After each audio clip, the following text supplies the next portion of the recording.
Góðan dag og verið velkomin í hlaðvarpsþátt Heimdallar.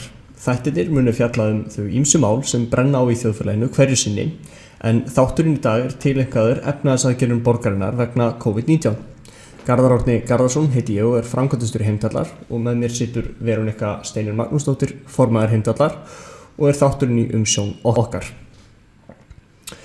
Hér sestur hjá okkur oddviti Sjálfstæðisflokksins í Reykjavík, Eyþór Arnalds, en Hildur Björnsdóttir átti að vera hér með okkur en því miður forfallaðist hún vegna þess að hún komin í sóttkví, en Eyþór, ég býði bara hjartanlega velkomin til okkar.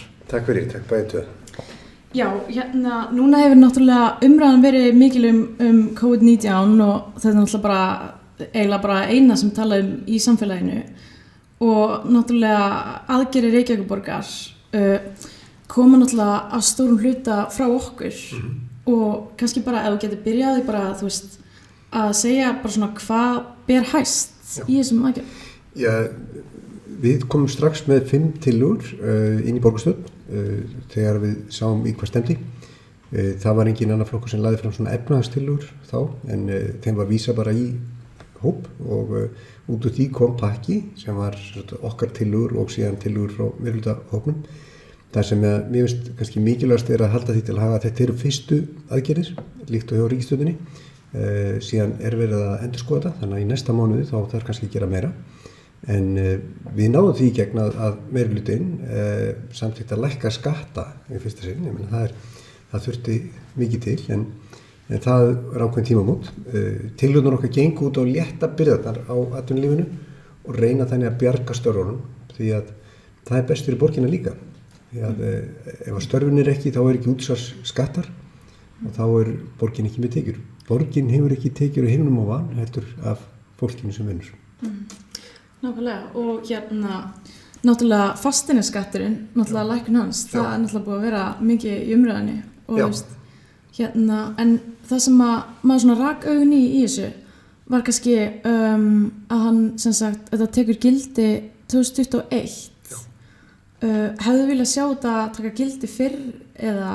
Já, okkar tillögur í upphæð voru að þetta gildi frá síðustu mánaðamótum, en á móti kemur að það var samþykkt að 3 gjalddagar frestust á næsta ár. Þannig að það lækkar greiðslubyrðina kannski 30% og svo aftur þetta, það tími til að endurskoða, gera meira. Við allavega að fara í rétt átt.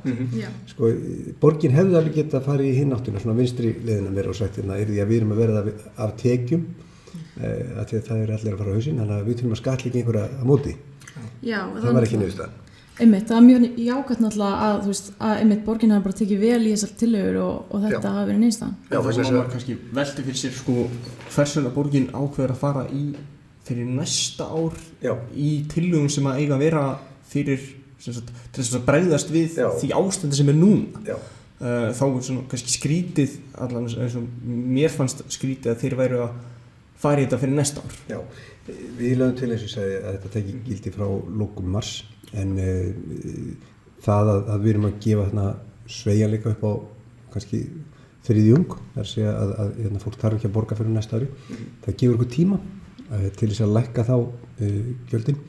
Síðan var líka samþykkt að gjaldskrár dótturfyrirtækin og á borgin Orkuveituna, höfnina og félagsbústaða og fleira, að félög borgarinnar líka lækki gjaldskrár. Og þetta mjög mikilvægt mál. Sko, við rifjum aðeins upp hvað gerðist þegar vinstristjórnin var eftir hrunið. Lækkaði hún álögur á fólk? Nei, hún hækkaði skatta. Og það svo mikilvægt að fara í rétt átt. Og við náðum að allavega tegja, þó þetta sé eins og olíuskip, það aðeins að farast það var það mjög eitthvað, en síðan hitt að við trúum því að við munum fara upp úr þessum öldudal sem þjóðfélag. Við ætlum aftur að vera áfangastaður sem spennandi og þá þarf Reykjavíkurborg að taka þátt í því og við allavega náðum því að samstöðum það að Reykjavík tekur þátt í markaðsstarfinu. Það þurfum allir að hjálpa stað og þó að það sé útgjöld fyrir borgina, þá bara svo mikilvægt að borgin greiði tilbaka líka það sem hún fengið frá þessum iðnaði. Klálega, sko. Bara svona í sambandi við þetta útsvarið í Reykjavík. hefðum við viljað sjá borgina lækka það í ljósi þessara aðstæðna eða það meira langhlaup kannski? Já, ég held að sko þetta svipað og þegar súrefnið fellur í farþegaflugvél þá maður að taka grímuna og fyrst að berga sér og síðan að gefa barninu. Í raun og veru sko það fyrsta viðbragðið hjá ríkinu og borginni og bönkunum á að vera hjá bönkunum að reyna að bjarga störfunum og síðan hjálpa þeim heimilum sem að lendi í vanda en fyrst að reyna að koma í veg fyrir að sem flesti lendi í vanda. Þetta alveg gríðarlegt atvinnuleysi sem við erum að sjá á stundtíma og við þurfum að gera tvennt. Við þurfum annars vegar að koma í veg fyrir að það sé varanlegt og svo þurfum við líka við viðspyrnunum upp. Og auðvitað hefðum við viljað að borgin hefði spara meiri rekstri á góðaris tímanum. Hún sparaði ekki mikið í rekstri og þó að hún hafi talað einhvern afgang þá hækkuðu skuldirnar hvern einasta mánuð. Og það náttúrulega ekki góð staða. En allavega, við þurfum að standa saman sem þjóð í þessari stöðu. Nákvæmlega. Og já, þá getum við kannski bara að fara yfir í að viðhaldið. Já, sko, núna hefur borgin, hún hefur lengi frestað viðhaldi á byggingu sínum og bara öllu viðhaldi í borginu og þeir hafa svona oft viljað fyrir eitthvað eyða peningunum í kannski eitthvað sem óþarfi, svona gæluverkefni, hvort sem það heita mathallir eða braggi eða bara alls konar. Þá velti ég fyrir mér sko af hverju borgin fór ekki í það að til dæmis flýta viðhaldsáætlun. Eins og var náttúrulega í tillögunum okkur. Já, eins og var í tillögunum frá okkur. Sérstaklega í ljósi þess að nú annar hver skóli í Reykjavík sem að lekur eða glímir við mygluvanda. Eins og til dæmis Fossvogsskóli, Ártúnsskóli og Breiðholtsskóli. Nú Fossvogsskóla var lokað síðasta sumar vegna myglu sem hafði verið lengi grasarenda í skólanum og nú þeir tóku skólan í gegn en það framkvæmdir gengur nú ekki betur en svo að skólinn lekur enn. Já, þetta alveg rétt.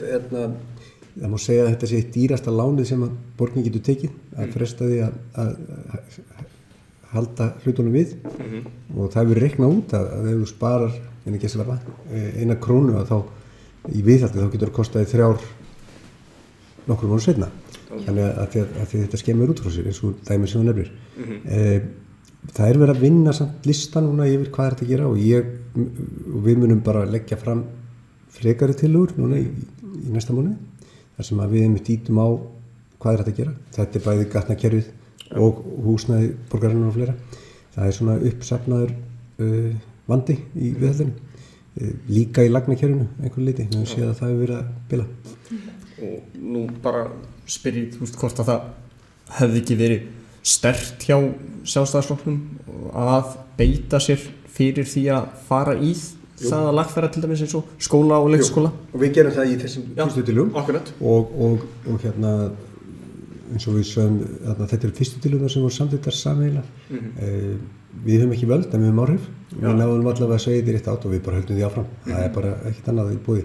Nú við sjáum líka betur stærðin á vandanum sko.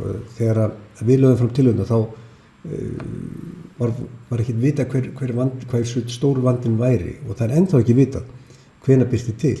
Við vitum ekki hvenær flugleiðarnar fara að fljúga aftur. En við erum með sterkan ríkissjóð og þjóðin stendur vel þannig að við þurfum bara að passa að eldurinn brenni ekki óþarflega mikið. Mér langar kannski bara, að skjótsmönni með tillöguna sem við vonum núna. Þetta eru frekar tillögur að úrbótum og hvenær von á þeim? Já, við gerum ráð fyrir því að við erum með svona betri mynd bara eftir næstu mánaðamót. Þá sjáum við bæði hvernig faraldurinn að þróast. Það hefur gert ráð fyrir því að létta á samkomubanninu kringum 4. maí og við sjáum það að aðra þjóðir eru líka, við erum náttúrulega mjög háð þeim, líka að sjá við ekki sagt allavega að sjá toppinum náð og sjá það í Evrópu. Við erum náttúrulega svona á toppinum á kurvunni núna, eða ekki? Jú, þannig að eftir 4 vikur þá eigum við að sjá betur hvernig staðan þó við sjáum ekki allt. Og svo líka þá búið að taka saman lista hjá borginni, bæði við verkefni og og við erum að fara yfir hérna hvað þetta að gera meira, þannig að það er réttu tímapunktur til þess að fara lengra. Þetta var fyrsta skref.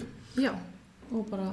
Svo hérna kannski með talandi markastarfið sem Reykjavíkurborg, núna kannski þekkir þú aðeins inn á ferðarþjónustuna, ég meina þú hefur verið að vasast í ferðarþjónustu. Þetta mikilvægt að borgin fari í að markasetja sig fyrir erlendan marka og til þess að fá túrist inn. Já, ég held að þetta allt einn keðja. Það borgin var nú að reikna sig í það að ferðarþjónustan væri baggi, það var annað minnisblað, en ef að það væri rétt, þá væri náttúrulega borgin að græða 20 milljónir núna í þessum mánuði við það að losna við túristana. En það vita það allir að ferðarþjónustan er búin að vera lykilatriði í að byggja upp Ísland eftir hrun. Við erum búin að sjá að ferðarþjónustan hefur byggt upp húsnæðismarkaðinn, hótel og allt þetta, en líka allir þessi afleitu störf. Það er allir búin að, hvort sem er arkitektar eða verkfræðingar eða verktakar eða verslun, sem það er allir búin að njóta góðs af ferðarþjónustunni. En þetta er keðja og við eigum áfram þessa innviði hérna, hótelin, flugvellina og flugvélarnar og ferðarþjónustuna. Við þurfum bara að endurræsa hana. Og ég held að Ísland hafi gríðarlegt tækifæri þarna. Ef við hugsum ferðarþjónustuna í heiminum, þá erum við bara með brot af heildarfjöldanum. Við erum bara pínlítið brot. En við getum hins vegar verið með mjög áhugaverða valkost. Ef við hugsum þá sem eru núna að fara aftur út að ferðast, hvað vil ég að sjá? Við erum með víðerni, við erum hérna með náttúru, við erum með hreinleika, við erum með öryggi. Þetta er allt saman atriði sem að fólk sækist í þegar það kemur út úr óöryggi og sjúkdómum. Annað sem að í þessu markas sem ég hef oft pælt að því að ferðamönnum þykir mjög áhugavert að koma í gamla miðbæinn okkar. Já. Og til dæmis að ætti að setja svona fleiri upplýsingar til dæmis þessu gömlu hús sem að standa í. Það hefur verið gert við einhver hús að þá hefur verið sett frá minjastofnun en það ætti að gera þetta við fleiri úr en svona líka svolítið að því oft hefur maður verið spurður bara af ferðamönnum bara já, heyrðu, þú veist, þessi hús hérna, hvað er þetta til dæmis, þetta stóra gamla gula hús sem að fiskmarkaðurinn er, fullt af svona sem að geti verið líka skemmtilegt fyrir ferðamenn að tengja og eins og ég segi, okkur finnst voðalega gaman að spássar Evrópu og skoða gömul hús og velta fyrir okkur hvað þetta hús er. Þetta er alveg rétt, en eins og ef maður kemur til London þá er vel merkt hver bjó í þessu húsi og svoleiðis. Ég held að getur gert miklu betur. Við erum þá svolítið föst í því að halda allir vitið það. Já. Að þetta er hérna Forsætisráðuneytið var fangelsi og svoleiðis hlutir sem er mjög merkilegt fyrir aðra. Forsætisráðherrann sem er skrifstofu komið fangelsi. Og þetta til þess sem að þarna ætti að vera bæði til þess að hjá MR og öllu þess að ætti að vera eitthvað svona stólpi með upplýsingu sem þú getur lesið því að ég meina, þú veist, þetta er stórmerkilegt að forsætisráðuneytið í Íslendinga sé staðsett í gömlu fangelsi sem að var eitt versta fangelsi í Evrópu kannski. Í Evrópu. En þetta er allavega, við erum með fulla sögur í Reykjavík og Reykjavík bara í framhaldi af þessu vorum að segja um varðandi Ísland að Reykjavík er sterkt vörumerki og Reykjavík sem áfangastaður er komið til að vera. Við þurfum bara að vera snemma þegar að þetta opnast að markaðssetja okkur. Það verða allir í samkeppni, allir markaðir að reyna að fá fyrstu túristana. En ég held að við verðum að grípa gæsina. Þegar glugginn opnast, þá verðum við að grípa tækifærið. Já, nákvæmlega. En þessi orð að segja að ferðarþjónustan sé baggi eins og nefndir áðan. Það lýsir þetta ekki svolítið svona sérstöku eða svona skrýtnu viðhorfi? Ég meina... Jú, mér fannst þetta mjög undarlegt. Auðvitað kostar að þjónusta fólk sem vinnur við öll störf. Já. En með þessa nálgun þá er allt baggi. Já. Og þá er best fyrir borginni náttúrulega bara að losna við allt atvinnulífið. Já, einmitt. Það er náttúrulega Já. Það eins og var sagt hérna í Yes-minister einhvern tímann, þá var ráðherrann að skoða spítalana og það var einn sem var alltaf rekin í plús og þeim vildi endilega bara fara eftir því hvernig þessi spítali var rekin. Þetta var frábær spítali og þá fóru þeir að spyrja hvernig farið það að vera alltaf í plús. Já, við bara pössum okkur að vera aldrei með sjúklinga. Já, einmitt. Og þá bara búið að leysa málið. Og þetta er svipað með atvinnulífið af því að þeir sem starfi í atvinnulífinu eru með börn á leikskóla og svo framvegis sem kostar. Þá er það náttúrulega einhver kostnaður. En plúsarnir, þeir eru miklu fleiri. Atvinnulífið stendur undir borginni. Skólarnir eru reknir fyrir skattfé. Það kemur engin peningur að himnum ofan. En kemur allur frá þeim sem er að skapa verðmæti og skapa störf. Annað skattina þessu, sko nú er til dæmis skatturinn á atvinnuhúsnæði 1,65% sem er hæstir löglegi miðað við svona önnur sveitafélög sem eru með talsvert lægra þá Reykjavík með hæst. Hefði Reykjavík átt að lækka sig aðeins neðar kannski á þessum erfiðu tímum, kannski undir 1,60%? Já, ég myndi segja það. Við sáum þess að fyrir okkur að það næðist samkomulega þetta sem fyrstu skref og það reyndist rétt. En það er alveg rétt sem hún segir að Reykjavíkurborg er með hæsta skattinn í fasteignagjöldunum en líka hæsta útsvarið. Og Reykjavík tekur meira af launatekkanum heldur en öll sveitafélögin í kring. Það er að segja Garðabær, Kópavogur, Hafnarfjörður, Mosfellsbær, Seltjarnarnes. Þau taka öll minna. Þannig að Reykjavíkurborg tekur meira af launum og meira af fasteignum heldur en hinn sveitafélögin og tekur meira af laununum heldur en ríkið. Flestir halda að launaskatturinn fara aðalegt til ríkisins en Reykjavíkurborg tekur meira ríkið af Reykjavíkingum. Það er náttúrulega ekkert smá. Og það er náttúrulega líka eins og ég segi, finnst bara það líka sérstakt þegar einmitt er verið að það er kannski ekki til peningar í að halda allan að eins og ég segi borginni snirtilegri og slá eða móðga og laga kannski gámsættar en svo eru kannski til peningar í eitthvað svona annað. Sko, Danir til dæmis, þeir eru mikil útflutningsþjóð þó þeir séu nú ekki með miklar auðlindir en þeir hugsa fyrst hvernig getum við búið til tekjur fyrir Danmörku og launahækkanir fara fyrst á þá sem er að flytja út, svo almenna markaðinn og síðast opinbera gera. Það er alveg öfugt í Reykjavík að þar hefur launakostnaðurinn hækkað gríðarlega. Við sjáum að hann er að hækka kannski 9% á milli ára og jafnvel meira í einstökum samningum. Það er nýlega búið að samþykkja hækkanir sem eru yfir 30% á 3 árum í einstökum tilfellum og á sama tíma þá er almenna markaðinn að missa 20.000 starfa. Þannig að En þá, eins og ég segi, til dæmis hefði Reykjavíkurborg ekki átt að reyna að fara til dæmis í þá komum við aftur þessu viðhaldsverkefnum eða einhvers konar uppbyggingu til þess að skapa störf. Það náðist samkomulega svona 5 milljarðar. Það er að segja að flýta framkvæmdum hjá borginni på 2,5 og 2,5 hjá dótturfyrirtækjum. Við erum að fá síðan þessa lista og við munum bara fylgja eftir að en þá vil maður sjá arðbær verkefni. Við höfum verið að móti því að borgin er að vasast í til dæmis samkeppnisrekstri og við höfum talað fyrir því að borgin hætti að vera í samkeppni til dæmis borgin á malbyggunarstöð sem er í samkeppni við aðra malbyggunarstöðar og stendur til að flytja hana fyrir einhverja milljarða. Þetta er algjör tímaskekkja.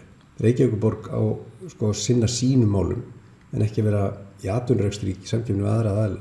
Saman með gagnaveituna. Gagnaveitan er í raun og veru í samkeppni við símafyrirtækin. Og þarna í þetta verkefni hafa farið 20 milljarða. Þannig að við erum að sjá borgin að vera í verkefnum sem eru ekki lögbundin og við höfum sagt bara förum úr þessu og einbyttum okkur að skólunum og skipulagsmálunum, göttunum og svo framvegis og gerum það vel. Klárlega. Það er líka eitt sem að ég sá frá okkur tillaga sem sagt að skoða það að hafa bílastæðahús opin á nóttinni. En síðan kom ég held að meiluna svaraði þannig að það var eitthvað svona, ég man ekki nákvæmlega hvað svarið var, en það var allavega ekki alveg inn í myndinni. Hvernig, þú veist, hvað finnst þér þessum á? Já, við náðum síðan öðru gegn að það var samþykkt að skoða sölu eða að fá aðraðalega rekstri í bílastöðahúsum. Já, og og þá náttúrulega í höndum einkaaðila þá myndu þeir að sjálfsögðu að hafa þetta opið miklu meira. Það er margir lendið að vera bara læstir inni með bílinn sinn. Já, sko, maður þekkir alveg til ykkur sem hafa lendið í því og þetta er bara svona, líka náttúrulega fólk á mínum og Garðars aldrei er svolítið upptekið af þessu þegar maður er kannski, maður fer í bæinn og maður vill geta lagt bílnum einhvers staðar. Við sjáum að einkaaðilar eins og sko Hafnatorg, þar er bílastæðahús, það er opið allar sólarhringinn. Já. En svo er eins og sko borgin með einhverja lokanir og ég heldur bara að láta markaðinn ráða og fá aðila til þess að reka það bara einkaaðila. Það er best. Já. Og svo ser maður líka sko borginni með sko maður hefði þess að með einkaaðilana sko þeir eru bara með sama verðprís og borgin á bílastæðinu núna náttúrulega.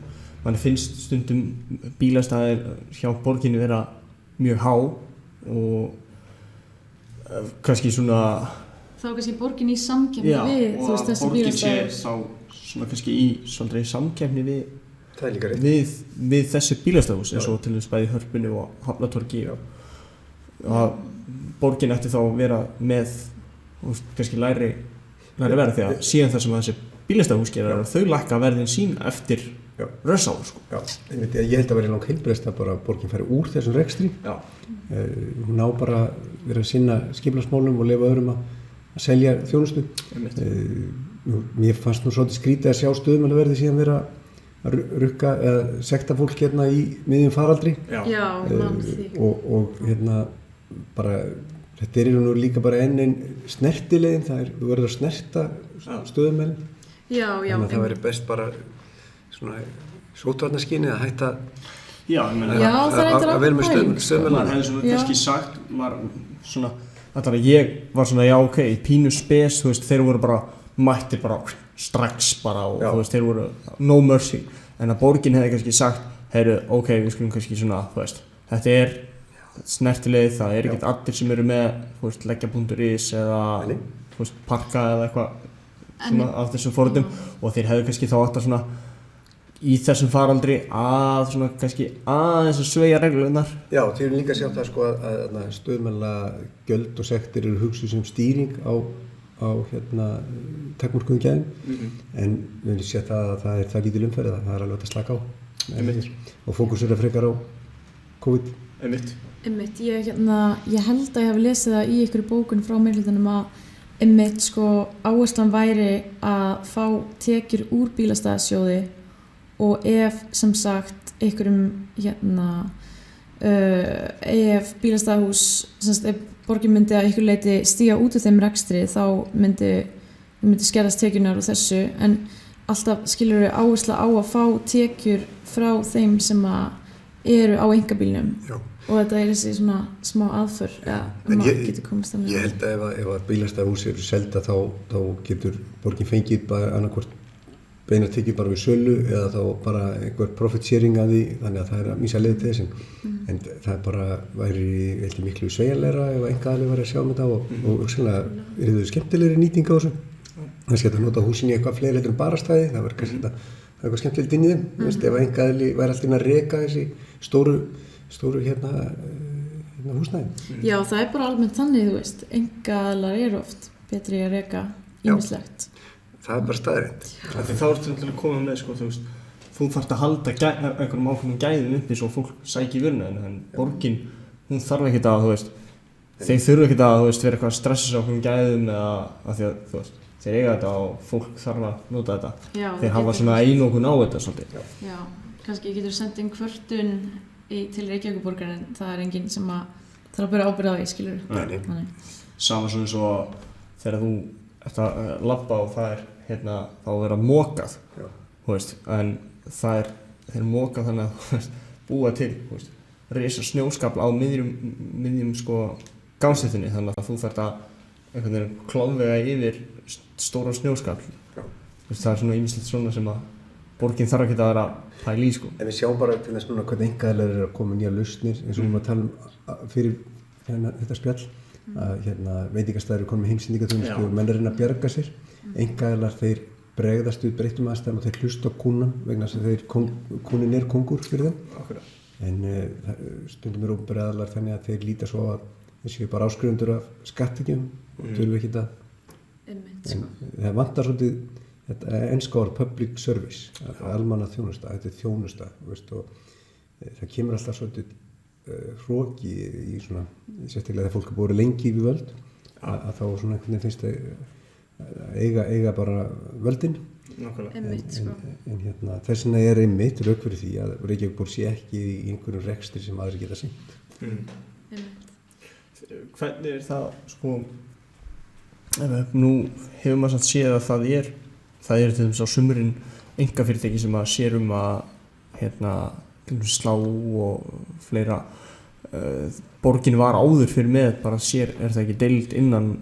Jú, hún er með umhverfisdeild og stærsti parturinn í því öllu sem hann er sorpbyrjal. Reykjavíkurborg er eina sveitafélagi sem er sjálft í sorpbyrju, annars er þetta boðið út. Og það kom alls svona skrýtna reglur, eftir það var að mæla metrana og svo framvegis og svona óreglur dagar og fleira. Ég held að sé langt heilbrigðast að leyfa bara einkaaðilum að keppa og borgin bjóð út. Því meira sem borgin er að reka sjálf því meiri hætt er bara að menn séu sofandi. Já, og til þessi sem er sorpur, ég meina það ætti að vera líka bara mjög auðvelt fyrir þá að bjóða þetta út og geti skapað þessi samkeppni á mörkum og það er náttúrulega það sem okkar flokkur vill. Já, og þetta er gert í öllum önnur sveitarfélögum, en ekki Reykjavík. Það er eitt kannski bara annað sem hefur kannski, þú veist, er kannski alveg í brennendefli núna, en mér langar samt að minnast það Elliðaárdalurinn og Bíódóm. Það hvar stendur það núna og vitum við eitthvað hvað þetta á eftir að kosta, hvort að borgin sé að taka þátt í kostnaði við þetta og hvað? Já, það er gríðarlegur kostnaður af þessu, meðal annars bara í því að það þarf að skipta lagnir og fleira fyrir 100 milljóna. Það er margt óljóst hvernig á fjármagna þetta og svo framvegis, en stóra málið er kannski í þessu að við höfum viljað passa grænusvæðin, við viljum ekki byggja blokkir í Laugardalnum eins og hugmyndir eru efst í Laugardalnum, þar er hugmyndum að búa til blokkir við hliðina á borgarlínu stöð, það er svona hugmyndina til þess að búa til kúnna. Þetta er svolítið langsótt, það er verið að búa kannski til borgarlínu til þess að þjónusta kúnna og svo er ekki kúnnar á staðnum, þá að byggja blokki til þess að... Já, þetta er svolítið svona eitthvað þvingað eitthvað. Þetta er svolítið svona leniníst, en við erum bara sagt grænu svæðin, Elliðaárdalurinn eða Öskjuhlíð eða Laugardalurinn, þetta eru perlur sem við höfum að passa, alveg svo freistnivandi í New York hefur ekki orðið til þess að Central Park var að blokkabyggð, menn pössuðu það, sjáum það í London, en svo ég veit ekki hvort þið hefur komið til Moskvu, en þú veist, það er bara blokkir, þú veist, og Svona fengið NASA þegar Austur Berlín, gamla, það er bara engin græn svæði, það er bara blokkir. Þess vegna finnst mér svo skrítið þetta heiti vinstri græn, því að mér finnst einhvern veginn svo grænt, ekki passa við vinstri, ef við tökum vinstri alvarlega.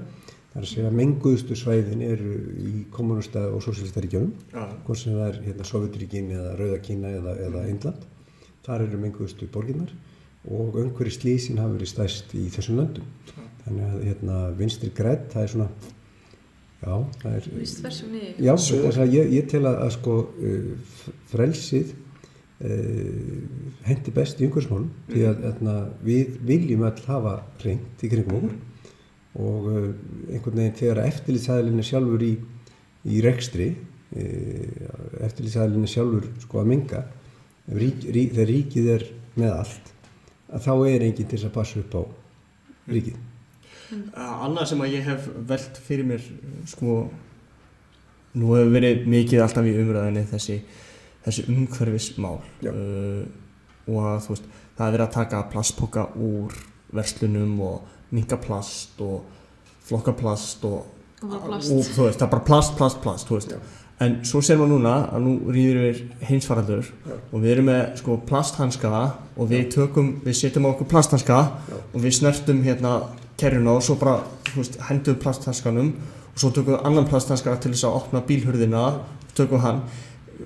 Mér finnst þetta allmis hafa svolítið gleymst og hjá mörgum sem að hafa nú verið svona að berjast fyrir þessari plastnotkun að setja smá svona, þurfum við virkilega, menn bara passa sig að spritta sig og þessum hendur, þurfum við alla þessa plasthanska sem að síðan maður sér á víð og dreif liggjandi bara á jörðinni þegar menn er ekki eins og að sjá svona, er ekki eins og að reyna að henda þeim sko. Já sko, nú náttúrulega er svona ákveðið neðar á stand og þá grípum menn í plastið en almennt þá er plastmengurinn svona nokkuð mikið tilraun í raun og veru á lífríkinu af því við vitum ekki alveg hvað áhrif það hefur plastið. Það er svo nýlega komið í allt en við sjáum vísbendingar breytingar á fiskum, til dæmis nála tolræsum og fleira, þannig að ég til að segja það er margt sem bendir til þess að plast sé mjög óhollt bara fyrir lífríkið þannig að og sjóin og allt saman, þannig að við að sjálfsög að draga úr plastnotkun. Það hefur nokkur sinnum komið fyrir að mannkyni hefur verið að nota einhver efni sem að klárlega eru eitruð. Það er nú frægt með Rómaveldi þegar við vorum með blý lagnir og blý ílát, Rómar voru með það sem er eitrað og svo var blýsett í bensín þess að mýkja og það eitraði andrúmsloftið líka sko, þannig að við erum að gera tilraun hérna. En mér finnst þessi svo, Bandaríkin hafa lengi verið með bréfpoka til dæmis í verslunum, þannig að mér finnst nú svona mikið koma frá löndum sem eru með frjálsan markað. Bretland líka mjög meðvitað hvaðan vörurnar koma, svona eins og free range chicken og allt þetta sko sem við þekkjum í dag sko, eggin og allt þetta byrjaði til dæmis mjög mikið í Bretlandi. Þannig að við erum ekki að sjá þetta endilega að koma frá innræðisríkjunum. Nei. Ef ég svona fer aðeins inn á Reykjavíkurflugvöll. Núna hefur þetta verið mikið svona hitamál hjá Reykjavíkurborg að færa þennan flugvöll og þeir eru að ráðast þarna í byggð í Skerjafirðinum sem að maður veltir svona líka fyrir sig hvort að þetta sé eitthvað sem að borginni að vera sjáum, hvort að þetta sé undir borginni að vera að fara í þetta bara hvort að peningunum sé ekki betur varið í eitthvað annað og verið svona eins og þeir hafi heldur ekki alveg nógu skýra mynd á hvað þeir eru að fara að gera þarna, hvað umferðarflæði og fleira. Hvað hefur þú að segja um þetta? Já, varðandi Skerjafjörðinn þá er þetta gríðalt íbúðamagn og við höfum gagnrýnt það hvað er mikið magn og það farið í að úthluta áður en að búið skipuleggja og fleira. En varðandi flugvöllinn í heild þá er Reykjavíkurborg að setja núna 10 milljóna í rannsóknir út af Hvassahrauni. En eins og staðan er í dag þá myndi ég segja gleymum Hvassahrauni sko, við hefum ekki bara passa upp á Keflavíkurflugvöll og Reykjavíkurflugvöll og bjarga því sem við erum með. Ég sé ekki fyrir mér að það séu til 100 milljarða til að byggja nýjan millilandaflugvöll eins og staðan er í dag og það er það sem að var verið að hugsa. Þannig að ég held að við höfum bara að gera það, en það sem mest skrítið sko að því maður hugsaður oft sko rök þeirra sem eru kannski að framkvæma, að það er byrjað að framkvæma fyrst á Valsvæðinu í Vatnsmýrinni eða við Vatnsmýrina og það er í nágrenni flugvallarins og síðan hinum megin við Neðabrautina og á henni þá eru verið að skipuleggja í Skerjafirði en það er ekkert heildarskipulag til ef að flugvöllurinn færi og þetta er eins og léleg vinnubrögð. Alveg bursið frá sko, hvað mönnum finnst flugvöllinn að ef að flugvöllinn væri að fara og þú ætlar að nýta hann undir íbúðabyggð, frábært svæði til þess að byggja á, af hverju ósköpunum er þá ekki svæði skipulagt í heild, en það er ekki gert. Þá er frekar farið í að skipuleggja blokkir á Valsvæðinu og svo annað á Skerjafirðinni og það er ekki skipulag á milli, það er ekki komin til að skipulag. Það finnst mér léleg vinnubrögð. Svo finnst mér annað sko, nú velti ég fyrir mér sko Valsarar náttúrulega fengu þessar lóðir gefnar frá Reykjavíkurborg. Já, nei, það var nú held ég lengri forsaga sko. Já, lengri ákveð, já. En byggingar heimildina náttúrulega. Já, en maður svona kannski segir, þú veist að bara varandi æskulis starfið líka, þú veist, önnur íþróttafélög sem að Valsarar náttúrulega hafa náð að byggja upp mjög flotta aðstöðu en önnur félög eins og KR og fleiri Fram og svona hafa ekki haft eins góða svona aðstöðu. Hefði borgin ekki átt að líka eitthvað að reyna þá að verja eitthvað af þessum milljónum í kannski að reyna að byggja upp æskulýðsstarfi? Jú, það er náttúrulega alltaf hætt á mismunum milli félaga. Við höfum talað fyrir því og mér finnst nú vera hljómgrunnur fyrir því að það verið farið í svona meira heilstætt mat á þessu saman. en til þess Valsmenn fengu þessar heimildir en KR hefur verið að berast fyrir uppbyggingu í kringum sitt svæði, það hefur ekki klárast og ég held að þeir séu þreyttir á því en það alltaf hætt á því að þessi mismunun í gangi það þyrfti bara að vera miklu yfirvegaðri uppbygging. Ég held að sé nú svona vilji á íþróttahreyfinguna að hætta að hafa þetta einhver kosningaloforð. Sem mjög gott. En þetta erfitt hjá mörgum íþróttafélögum núna en þessi skellur. En við svona kannski klárum þá þessa flugvellarumræðu sko hvenær, þú veist, borgin hefur ekkert komið ennþá með neitt deiluskipulag varðandi þessa byggð sem að þarna kemur og það er ekkert komið neitt plan hvenær það ætla að byrja, er það? Já, sko, það var gert þarna rammaskipulag og en síðan var farið í úthlutanir áðan að deiluskipulagið var lokið og þetta alveg skrítið að klára ekki skipulagið fyrst og við höfum verið tala um að það þyrfti að klára hlutin réttir í röð. Byggingamagn mjög mikið svo nefnir og umferðin óleist mál en skrítnast finnst mér að þeir sem að trúa því að flugvöllurinn sé að fara skuli ekki skipuleggja þá heildarmyndin eins og hann væri að fara þannig að ég held að hann sé ekki að fara ég held að þessi niðurstaðan sé svo að Hvassahraun bara fyrir bí það var alveg vitað að það myndi taka einhverja 20 ár að koma í en nú þessi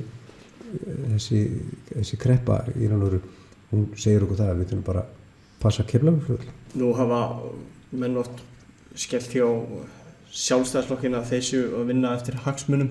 Nú hafa allan ákveðin aðili innan Samfylkingarinnar átt mikið eftir hagsmuna að gæta að byggð komið þarna þar sem hann á lóðar rétt þarna hann á, held ég hefði tekið þátt í einhverju útboði að fá að byggja sem sagt þarna íbúðir er þetta ekki líka svona svolítið skrítið?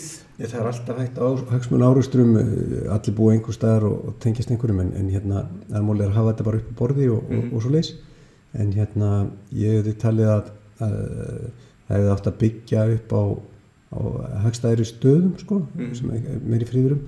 Við tölum almennt fyrir uppbyggingu á keldum, sérstaklega stofnanir fyrirtækja og svoleiðis. Við tölum líka Örfirisey, þar sem er búðir og allt komið. Það væri góður þéttingarstaður.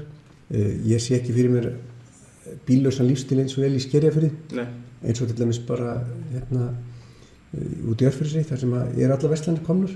Það er líka gleymistundum í þessari jöfnu með bíllausa lífstílinn og allt þetta.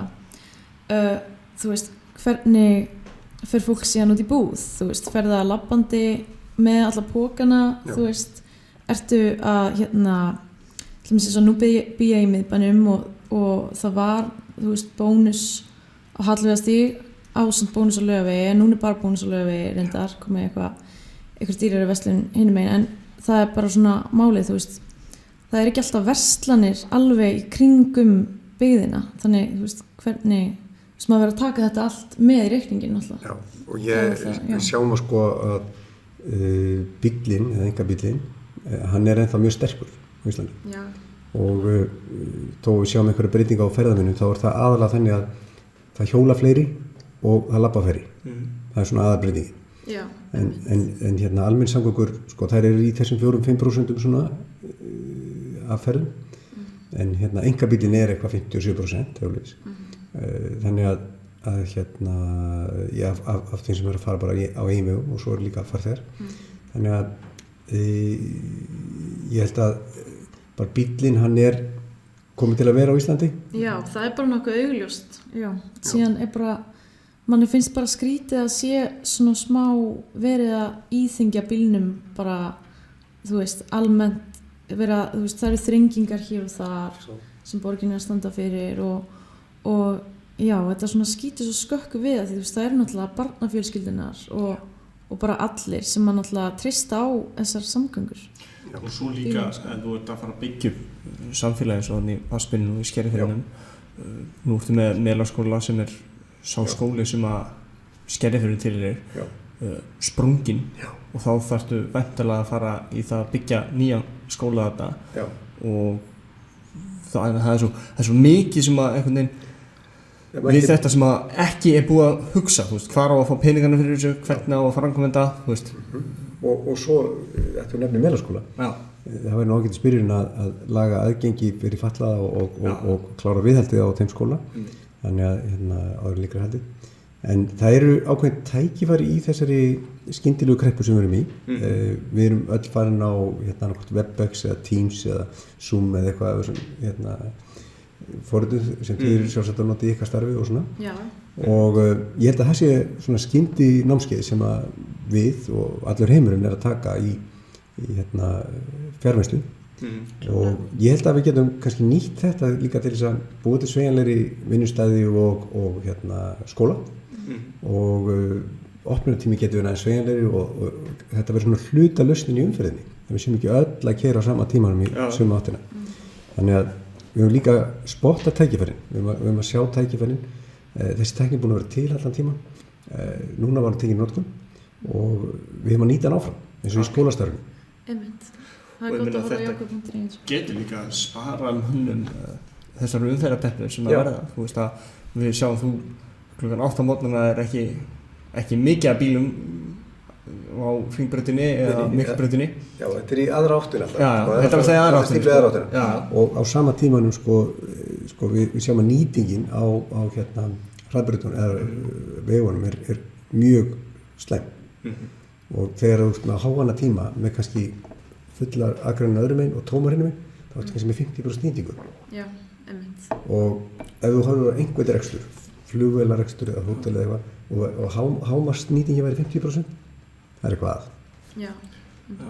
Ég ræddi mitt við Veroniku umferðar þessar teppur, hvort það væri ekki spurningarinn að breyta þessu hringtorgi á söguðinni við sem að tekur hringbrautin, hvort að það sé ekki líka búa til ákveðin tappa, þú veist með gönguljós við hringtorgi, hvort að til þess að þú getur reynt að búa þá til eins og göngubrú eða undir, þú veist, færa þetta, þú veist, breyta fyrirkomulaginu með þetta hringtorg, af því að hringtorg er ekkert alltaf þau sniðustu, af því það sérstaklega ekki mikið til umferð. Það var hrikaleg mistök að taka Geirsgötuna til þess ekki niður í stokk. Verðlaunatillagan með Hörpu gerir ráð fyrir því að Geirsgatan færi í stokk undir. Og síðan var allt rifið upp, en svo var hættuð að gera stokkinn. Og það hefur verið svo einfalt að gera það þegar allt var opið. En þetta er að kosta Vesturbæinga og Seltirninga alveg rosalegar tafir. Þetta er ævintýraleg ljósin sem að maður er bara hvert ljós eftir öðru, sko. Þau eru eiginlega eins og eitthvað svona listaverk, sko. Gjörningu bara. Já, gjörningu, hvernig á stoppa, það var rautt ljós og enginn að keyra, enginn að labba samt rautt ljós. En til að gera ráð fyrir að það væri stokkur og það var undir borgarstjóra sem það var hætt við. Og annað að stokkur undir Miklubraut var á skipulagi frá bara fyrir mörgum áratugum síðan var það tekið út með nýja aðskipulaginu, en svo kom stokkurinn undir Miklubraut eftir bara sem kosningalóð. En ég sé það ekkert vera veruleika, sko. Þannig að þetta er voðalega mikið svona glærur en ekki aðgerir, ekki framkvæmdir. Það er allan ekki fleiri spurningar frá okkur og ég held að það hafi bara verið mjög góðar umræður hérna hjá okkur. Ég bara þakka þér kærlega fyrir komuna, en svona bara allra lokum, hvað þér finnst svona ábótavant við þessar tillögur? Já, ég hef bara byrjað að þakka fyrir að koma hérna frábæra þátt og gaman að þau skulu koma með þetta frumkvæði, það er frábært og fjölmiðlun er að verða fjölbreyttari með því að hafa svona vídeopodcast, það er frábært. Ég sé með tilhugna, sko, ég var ánægð með það að það vera lækka gjöld og lækka skatta á þessi lítið. Ég ekki að segja að þetta var gott fyrsta skrif, en ekki að vonast eftir að það verði annars skrif og kannski þriðja skrif. Yes. Heyrðu, takk fyrir það. Þá bara þökkum þér kærlega fyrir komuna. Takk fyrir.